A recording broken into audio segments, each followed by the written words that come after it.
नमस्कार मंडळी. राजकारण हे केवळ सत्तेचं गणित नसतं, ते असतं विश्वासाचं, संघर्षाचा आणि समाज बदलण्याचं रणांगण. दिग्रजच्या इतिहासात अनेक नगराध्यक्ष झाले, पण आज पहिल्यांदाच एक स्त्री, एक शिक्षिका आणि एससी प्रवर्गातून आलेली प्रभावी नेतृत्वाची नवी ओळख, जिने शहराच्या कारभाराची सूत्रे आपल्या हाती घेतली आहे. हा क्षण केवळ विजयाचा नाही, तर तो आहे शतकानुशतके दुर्लक्षित राहिलेल्या आवाजाला मिळालेल्या संधीचा. पद मोठं असतं, पण त्या पदावर बसलेली व्यक्ती जर विचारांनी मोठी असेल तरच इतिहास घडतो.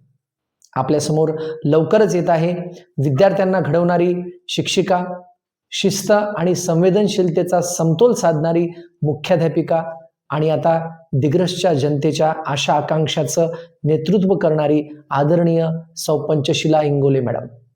त्यांचा हा विजय 64 मतांचा नाही, तर तो आहे जनतेने प्रभावी पक्षापेक्षा व्यक्तीवर ठेवलेल्या विश्वासाचा.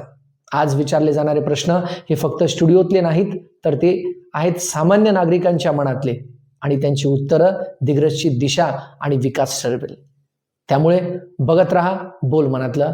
धन्यवाद.